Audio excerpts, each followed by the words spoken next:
uma doutrina que tem a caridade como bússola. Uma filosofia que propõe a lei de causa e efeito como explicação para os males humanos. Uma ciência iluminada pela fé. Estamos falando do Espiritismo.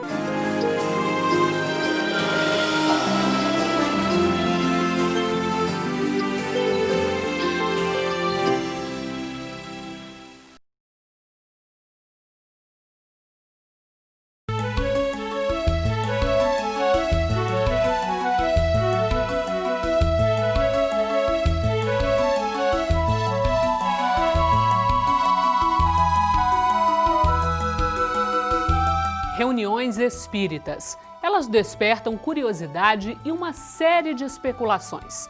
O que afinal acontece dentro dos centros espíritas? No programa de hoje você vai ver como são as reuniões mediúnicas, os trabalhos sociais e todas as demais atividades que acontecem nas instituições espíritas. Você vai se surpreender. O nosso entrevistado, Jorge Godinho, explica como se conversa com os espíritos. Kardec denominou de médium justamente para que colocasse e denominasse aquele que serve de intermediário entre duas dimensões, entre o mundo espiritual e o mundo material. Ações sociais, reuniões públicas, palestras. Conheça agora a rotina de um centro espírita. Uma casa de estudos, uma casa de sorrisos. Os centros espíritas são lugares onde se busca paz, solidariedade e instrução. No Brasil, existem 15 mil centros espíritas, além da Federação Espírita Brasileira. Está muito enganado quem pensa que ao chegar a uma casa espírita vai encontrar ou ver espíritos pelos corredores. Erra também quem imagina fenômenos mediúnicos acontecendo em pleno salão. Nada disso. As casas espíritas são voltadas principalmente para a prática da caridade em todas as suas formas. Fazer caridade não é apenas distribuir roupas e alimentos para quem precisa. Caridade é dar carinho, é conversar e saber ouvir. Onde haja espírito, há manifestação de inteligência. Caridade é indicar um bom livro, doar energia, esclarecer. Centros espíritas são lugares assim, onde os ensinamentos do Cristo são guias de conduta, lugares para falar com Deus. Obrigado, Senhor, porque eu nasci. Obrigado porque creio em Ti, pelo Teu amor. Obrigado, Senhor. Nós vamos continuar conversando um pouco mais sobre esse assunto. O nosso convidado é Jorge Godinho, assessor da presidência da Federação Espírita Brasileira. Jorge, como é que se conversa com os espíritos? É simples, é fácil? Além de simples e além de ser fácil, porque todos nós somos espíritos. A única diferença é que estamos com a indumentária, uma vestimenta, né? E chamamos dos encarnados, que é o caso agora, nós estamos conversando. E com os espíritos estamos sem esta indumentária e necessitamos para isto de um instrumento, de um medianeiro que facilite esta comunicação. Quem é ou o que é esse medianeiro? Kardec denominou de médium justamente para que colocasse e denominasse aquele que serve de intermediário entre duas dimensões, entre o mundo espiritual e o mundo material. Agora, o que acontece, Jorge, numa reunião mediúnica? A reunião mediúnica ela tem característica porque os espíritos, obviamente, é uma reunião também que tem um planejamento do próprio plano espiritual quanto do plano material. São pessoas que se dedicam a dialogarem com os espíritos, principalmente na doutrina espírita, com uma finalidade nobre que é justamente praticar a caridade. Às vezes esclarecer as pessoas que durante a vida não tiveram a oportunidade de se preparar para o desencarne, a morte, já que é um fato que todos nós sabemos, mas nem sempre nos preparamos. E quando nos encontramos diante desta realidade, às vezes não sabemos que morremos, e numa reunião espírita, aquela que se dedica a esse tipo de trabalho, há a oportunidade do esclarecimento, mostrando que a pessoa já se encontra noutra dimensão, que ela tem que vivenciar esta dimensão de uma maneira própria, aproveitando melhor o tempo, desvinculando-se dos problemas, das vicissitudes e inclusive dos seus pensamentos, que pela ignorância fica ainda apegado às coisas materiais. Especificamente nesse caso que você citou, como é que é essa abordagem com relação ao espírito que ainda não se deu conta que desencarnou? Quer dizer, disse como isso? Fala-se como? Depende do espírito? Depende do estado em que ele se encontra? Como é que funciona?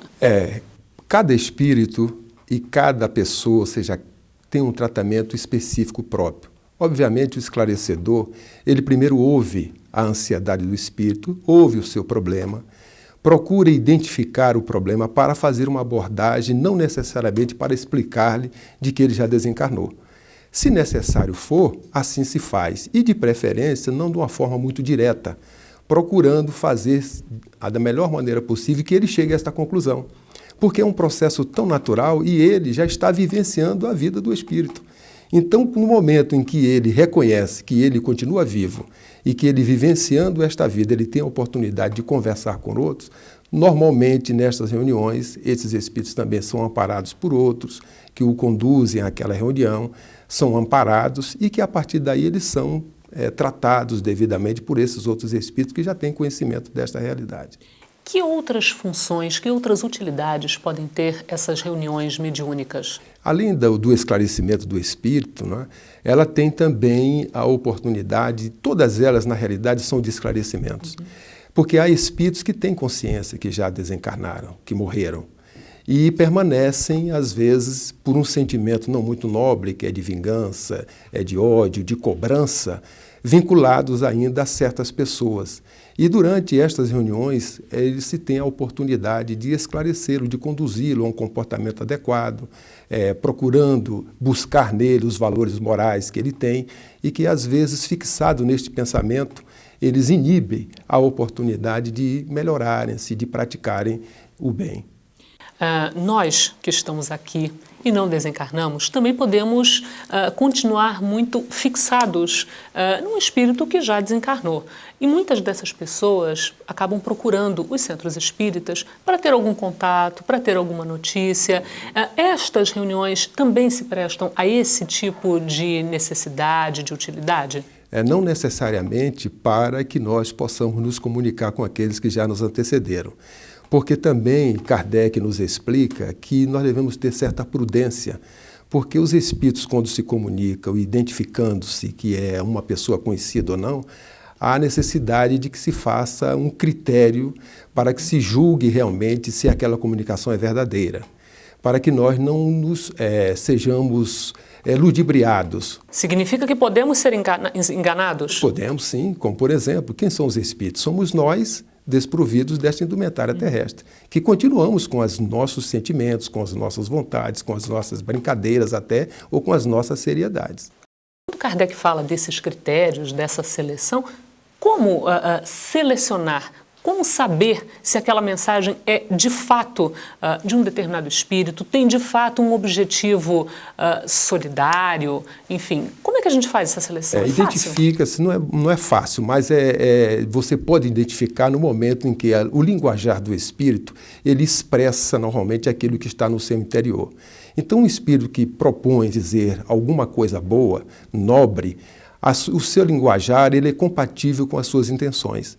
Então, quando ele começa a falar ou a escrever ou dizer alguma coisa, observa-se realmente se o conteúdo da sua mensagem expressa a personalidade que ele se diz. Jorge, quem faz essa observação é o médium ou é a pessoa para quem supostamente essa mensagem está sendo enviada, ou ambos? Ambos, porque o primeiro esclarecedor do espírito é o próprio médium, né? É quem está cedendo como instrumento as suas cordas vocais, né? O seu corpo para que ele possa comunicar-se. E o esclarecedor, que é a pessoa que está dialogando com ele, procura ter esses cuidados para que não seja enganado diante de alguma demonstração de um pseudo-sábio, de um espírito que diga que é A, B ou C, uma pessoa conhecida, e que na realidade ele não se expressa como tal. Jorge Godinho, muito obrigada por essa participação aqui no Terceira Revelação. Eu que agradeço a oportunidade.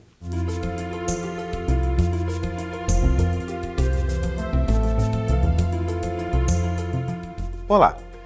Dialogar com os espíritos é uma arte. sim, uma arte, pois estamos lidando com seres humanos, seus sonhos, sua complexidade. Você viu na entrevista de hoje que o atendimento aos espíritos desencarnados deve ser feito com o máximo respeito, com atenção e com fraternidade. Para saber mais sobre o relacionamento com os espíritos, leia O Livro dos Espíritos. Nessa obra, Allan Kardec explica que as almas dos homens continuam vivas depois que o corpo morre.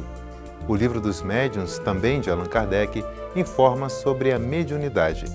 É no Livro dos Médiuns que você aprende que o contato com os espíritos deve ser feito de forma séria, criteriosa.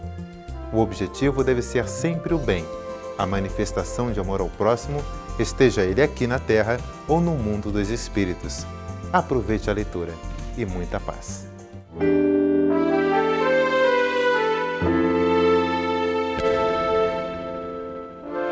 Olá!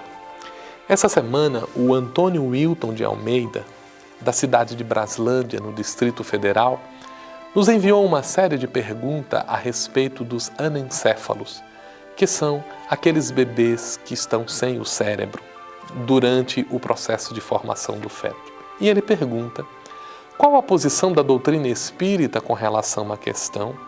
Se há uma vida biológica no feto, a alma estaria fazendo companhia no caso dos anencéfalos? E, por fim, a interrupção da gestação do feto anencéfalo constitui ou não um aborto? Vamos tentar responder essas questões no sentido inverso. Constitui sim um aborto, num instante em que a vida do anencéfalo está interrompida, porque há a vida ali. Embora em circunstâncias legais, pela atual legislação do nosso país, caracteriza, sem sombra de dúvida, um aborto. Considerando a realidade da vida biológica em curso, se há uma alma vinculada àquele corpo que está nascendo, não temos como avaliar. Allan Kardec pergunta aos espíritos se há a possibilidade de um corpo em reencarnação não ter nenhum espírito destinado a ele, e os espíritos respondem positivamente. Mas não conseguimos caracterizar esta situação do ponto de vista em que estamos ao analisar um quadro reencarnatório. E por isto, devemos considerar que, de um ponto de vista ético, há uma vida em desenvolvimento.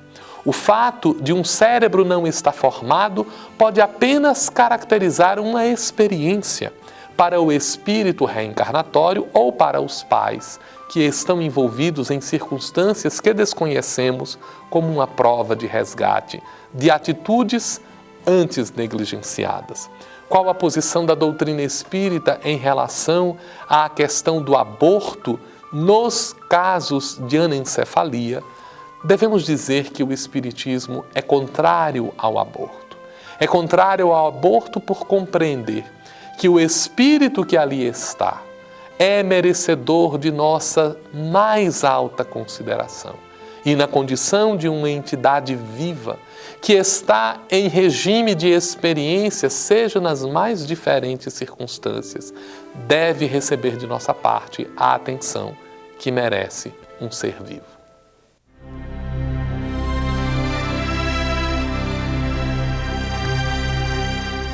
Vós sois o sal da terra. Se o sal se tornar louco, para que servirá? Para nada mais serve senão para ser lançado fora e pisado pelos homens. O sal da terra, o sal é o tempero de tudo. Nós precisamos ser sal, não podemos ser insosso, temos que ser tempero na nossa vida, tanto pessoal como para aqueles que nos cercam.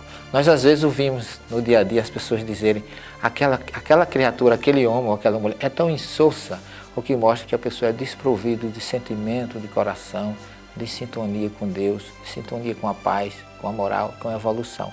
E aí Jesus nos ensina, no Sermão do Monte, que nós devemos ser como o sal, que tempera, que dá sabor e que dá gosto. Portanto, temperemos as nossas vidas espirituais para nós e para aqueles que estão ao nosso lado. Essa é a mensagem de Jesus, que Ele mesmo foi o grande sal da terra e ainda hoje continua sendo aquele que higieniza, que tempera e que eleva os nossos espíritos no dia a dia. Muita paz, que Ele fique com todos vocês.